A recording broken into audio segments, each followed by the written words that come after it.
5 ways to develop a winning culture for your organization. My name is Prasad Kadam, and today I am going to tell you what are the ways through which you can develop a winning culture in your organization. Everyone is aware of all the 4 M's, that is man, material, machine and methods. Material, machine and method, this has been controlled by the man.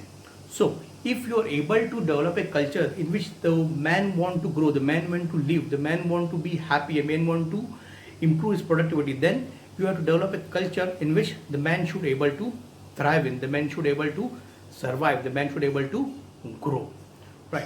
So what are the 5 ways which you have to imbibe in your organization so that the man will feel that he is the part of the company culture? First and foremost thing is that there's a feeling of valued. Right?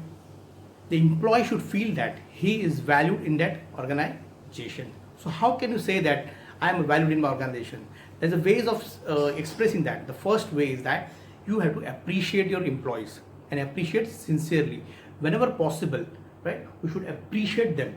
Right? Then another way of appreciation is you can give them recognition. You can also express thankfulness. You can also express and give a brownie points to them whenever they are doing some good work, so that you can develop a feeling of value, feeling of value in the organization.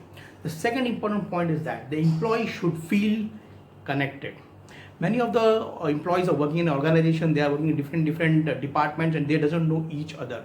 Right? These departments are interconnected with each other, and the efficiency of the overall organization depends upon this communication between the inter-department.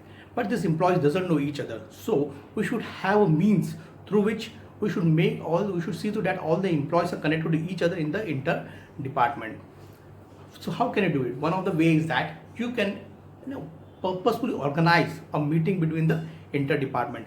Here we are not saying that there has been this meeting is for discussing the projects. It is for just having a one-to-one relationship, one-to-one communication within the department. You can also organize some picnics. You can also organize some kind of happy hours where you can say that during this happy hours the employees can come together and they can walk, they can talk, and they can express their feelings with the inter-department. Right. The third important thing is that the employee should feel that he is contributing. That is the feeling of contribution.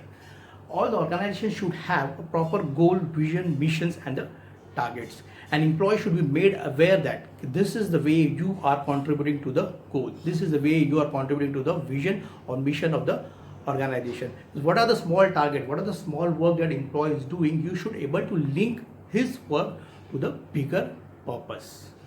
Once the employee knows that okay, whatever work I'm doing, those looks small, it is for the bigger purpose, then he will do it with a more inspiration, he will do it with a more motivation.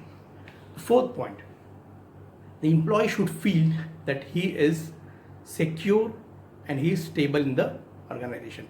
When I mean secure and stable, that employee should feel that he is secure. If something happens to him, the company will take care of his family. If he is not feeling well, if he is sick because of some illness, the company will take care of his medical insurance, the company will take care of his whatever thing he will be spending on it.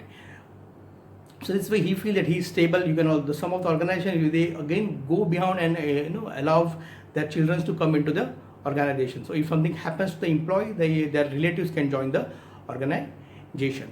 So this is the fourth way. And the last and fifth, which is most important, is that the employee should feel that they are on the growth path. Right? Growth path means, I'm going to say that the employee should clearly know, if I am doing this in the organization for so many years, how I am going to grow. Right? If there is no growth, the employee feels that in this organization I am not having growth, it is very difficult for the retention of that employee. So whatever the growth path you are deciding for an employee has to be communicated clearly and precisely on an objective basis, so that employee should understand, okay, if I perform at this level for so many years, I will get promoted. So that he can work upon that and he will understand why he is not growing and what are the things, what are the trainings he may need, so that he can be on the growth path. So these are the 5 ways which all the management, all the leaders of the organization has to ensure that these 5 things has to be there in order to develop a winning culture. Just for the sake of revision, I am telling it again. If you want to develop a winning culture in your organization, you should develop a feeling of valued. Second, you should develop a feeling of connection. You should develop a feeling of contribution. You should develop a feeling of security and stability, and you should develop a feeling of growth. So if you are doing this, all the 5 things in your organization, no other organization can take you over, no other organization grow you further to your organization, and you can very soon you will become the leader of your industry.